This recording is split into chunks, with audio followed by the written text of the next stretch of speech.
I'm in London, England for the massive rally of Tommy Robinson, and I'm going to show you exactly what Keir Starmer don't want you to see.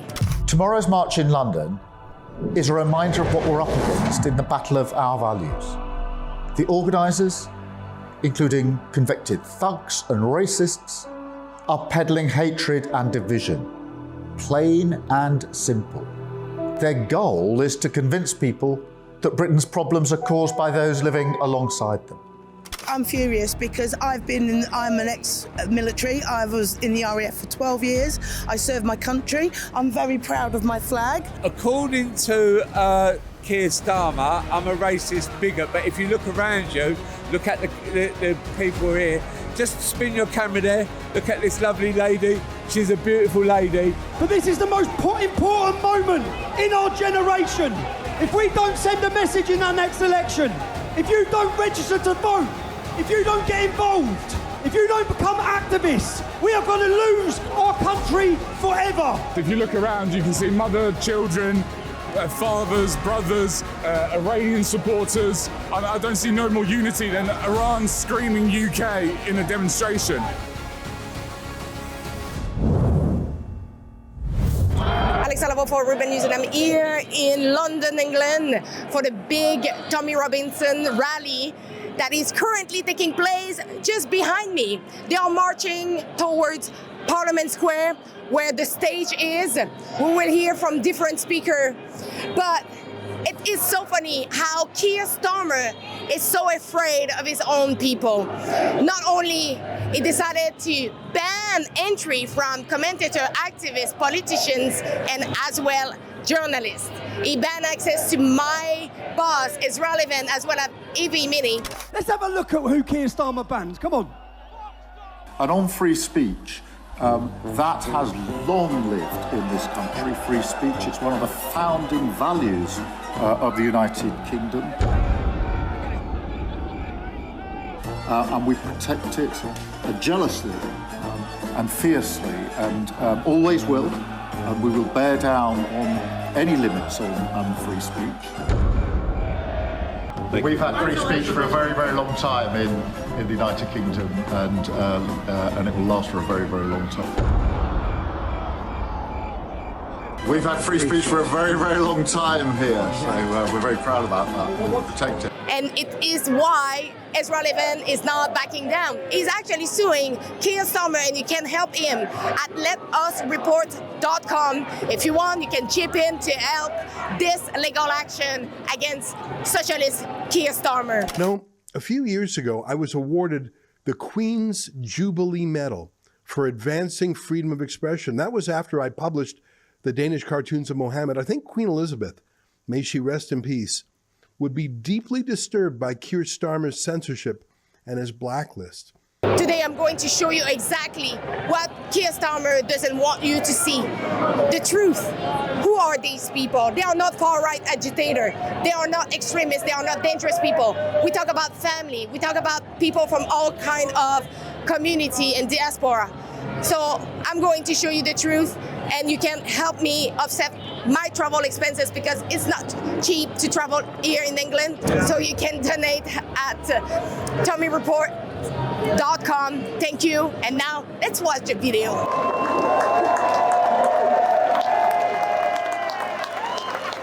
It means something as an American to see you stand, and I just want you to know there are millions of Americans all across the other side of the world that see you, hear you, and are praying for you and are standing with you today. But I think this is historic. We're at a pivot point in the world. People are beginning to stand up, and when we all, in all of our different countries, realize, wait a minute, it's not our prime minister or our president that is the problem. We got to get them out of the way. It's the elites versus the people. And once people see they're doing this to all of us all over the world. They're collapsing the Western civilization. When we start supporting each other in a freedom movement, that's when the world changes. I'm furious because I'm an ex-military. I was in the RAF for 12 years. I served my country. I'm very proud of my flag. I wear my flag proudly because I was born here in this country, and my parents came over in the 60s and worked hard. They contributed to the economy, and they bought a house and they moved into the suburbs, and it was fantastic. I was born in Whitechapel, yeah, and I wouldn't recognise it now at all. At all. Why it was important for you to be here today? For freedom, for humanity, we're standing with the people of Patriots, of British people as well, standing against far lefties who are here, or they took invade Iran, and they want to do the same to Britain. Because I think numbers matter, and I think we need to send a message to the government. Yeah, basically I'm just had enough of how the country's being run by a dictator. If I'm honest, we're just fed up, we've had enough. We've sort of been down on our knees for a long time, and it's time to stand up and face corruption in the eyes of adversity, if you will. I've got two girls.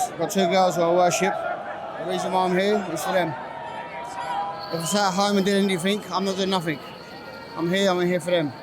Because I'm fighting for the right of my country.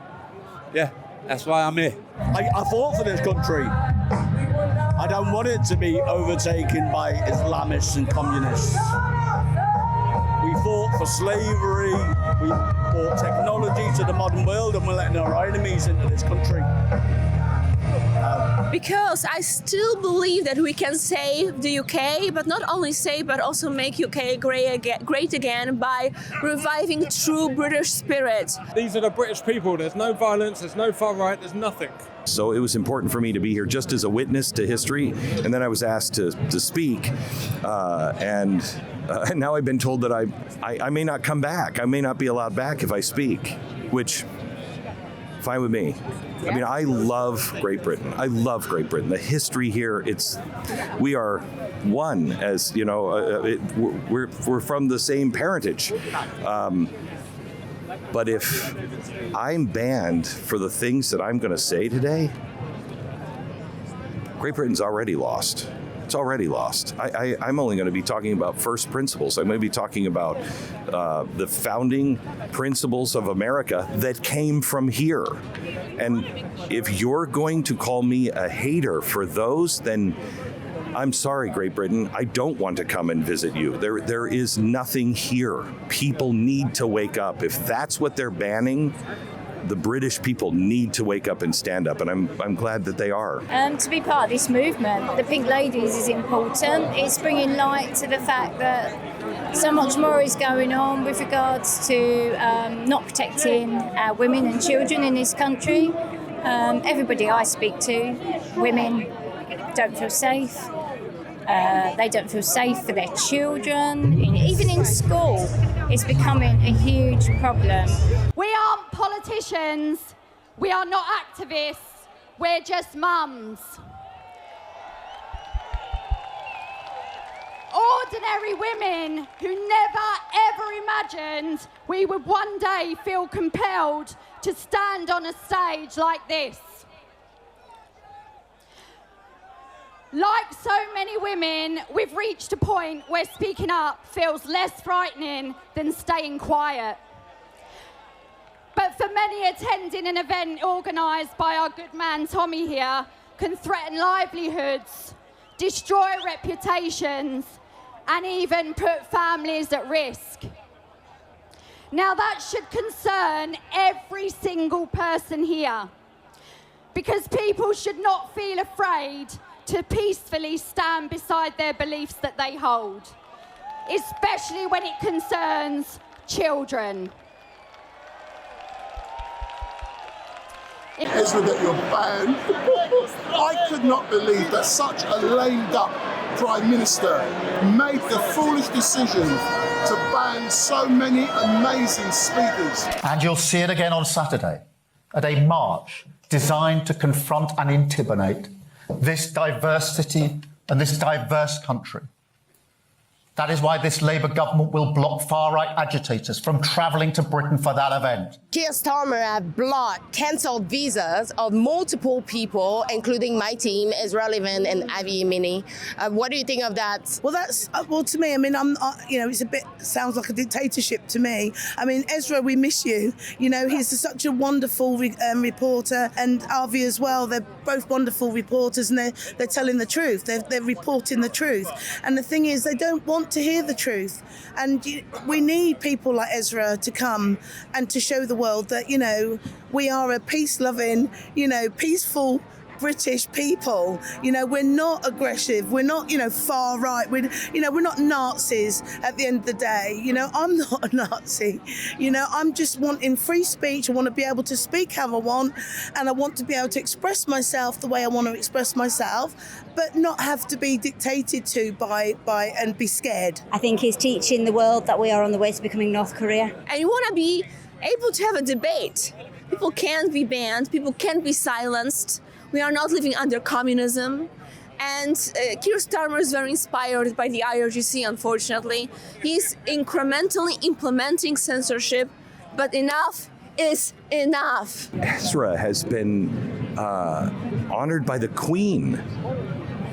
How do you go from being honored for journalism, for truth-telling by the Queen, to you're an enemy of the state? That makes no sense. This government is way out of control. I tell you, this must be what it felt like in the early 1930s in Germany, when things started to change and before it was quite obvious where the government was going.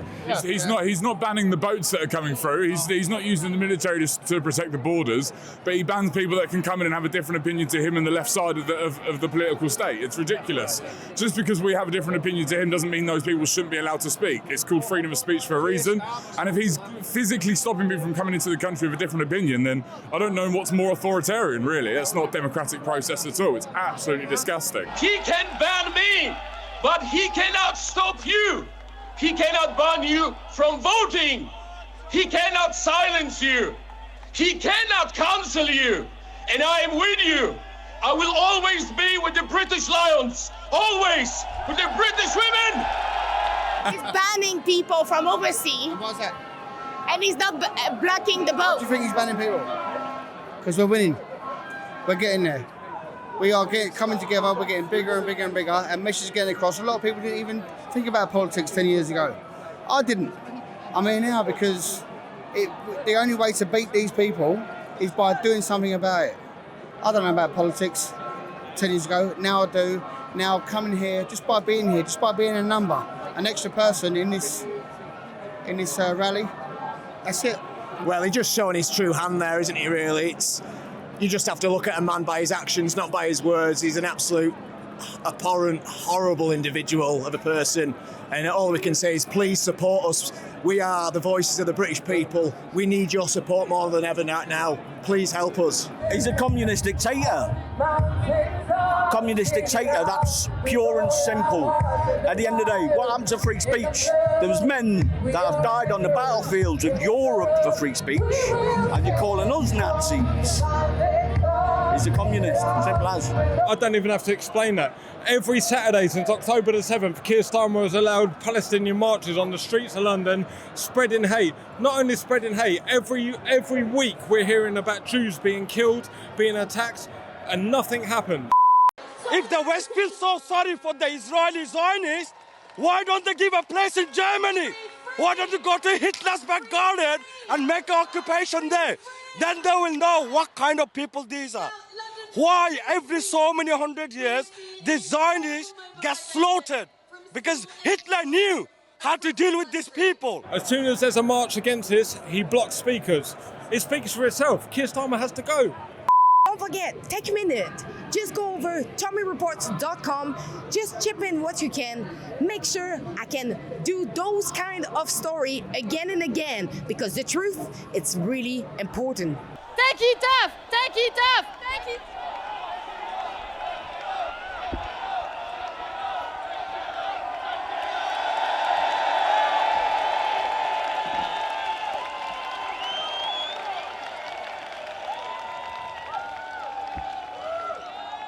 France, depuis 60-70 ans, on a des politiques migratoires qui sont complètement folles, qui font qu'aujourd'hui, on est face à des arrivées massives de population qu'on ne maîtrise absolument pas.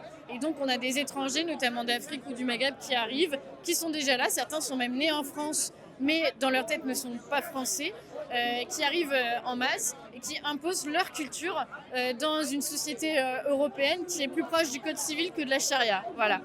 This is a Christian country, and this country is just. They've got nowhere else to go, and if all these people come in, and take over the culture, it's not going to be Britain anymore. It's not going to be Great Britain anymore, and we can't have that. And it's not a racist thing. I'm not a racist. You can't call me a racist. But at the end of the day, we have to fight for what.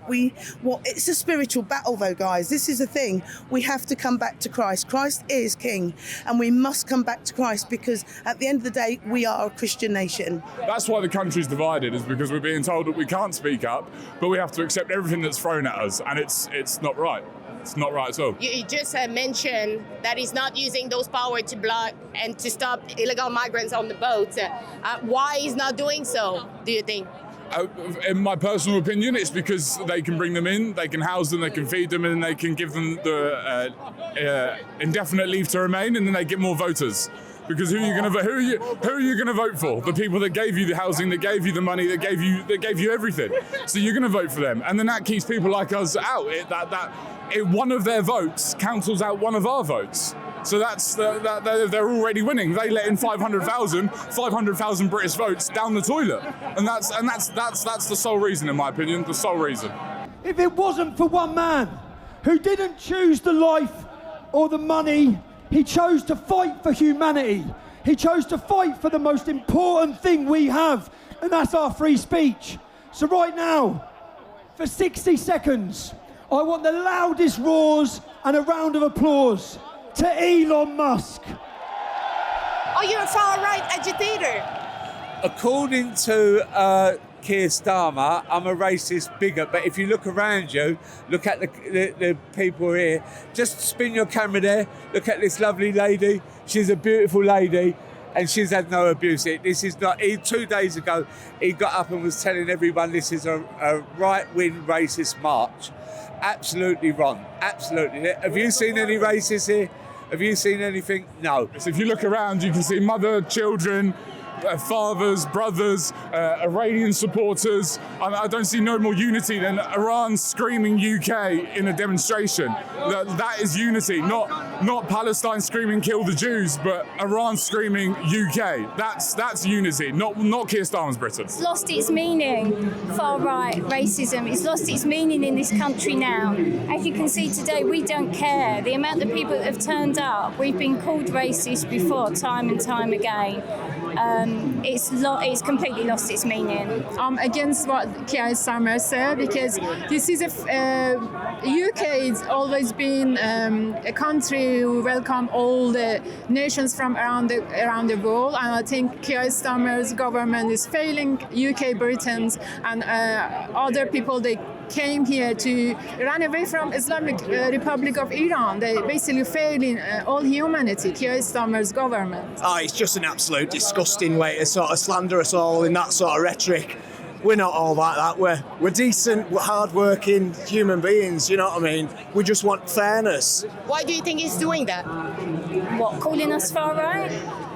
Because he wants to stop us. He wants to paint us like we are a racist country, like we don't want anyone but our own living here. And that's not the case. The facts are we are a very welcoming country. In fact, we're too welcoming, I think. We've allowed this to happen over a period of time. Labour have accelerated it to a degree that is just unprecedented. And now we have this. Our children unsafe, our women unsafe, women having to carry sprays in their bags because just scared of being attacked or sexually harassed. So it's happened to one of my daughters, and we can't let it go on any longer. Violence is coming to us, it's already here. Hostile communities have been imported into our nation who are not going to integrate, they're not going to assimilate. is heading to a clash. We can beat that through the ballot box, but we have to wake up the 50% that don't vote. And, you know, Tommy Robinson have always had support, but not at the extent that we are seeing today. What changed? I think the world is changing. I think people are finally waking up. The left, the red-green alliance, if you will, has overplayed its hand. Thank God. Thank God.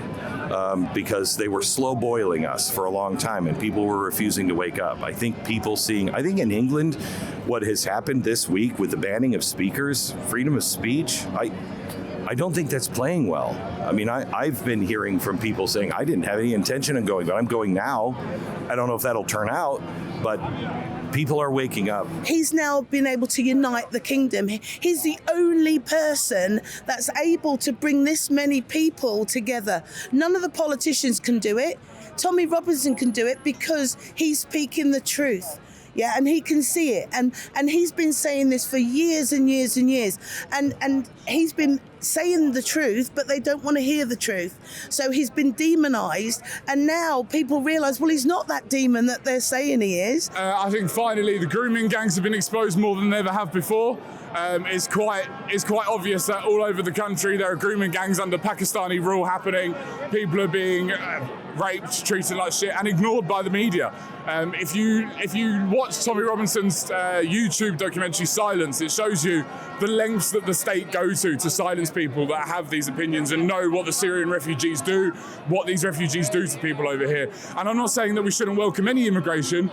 There are the correct routes and the wrong routes, and we are rewarding the wrong routes, and that's just ridiculous. Well, I think people are starting to realise that Tommy Robinson isn't a bad person, and he has been telling the truth for a very long time, and the state likes to silence people that speak the truth. So I fully support Tommy Robinson in all he's done. He's a great human being, he's a great man, and he holds the integrity of the British people 100%. I think more people are moving away from mainstream media, more people are looking at news channels like you.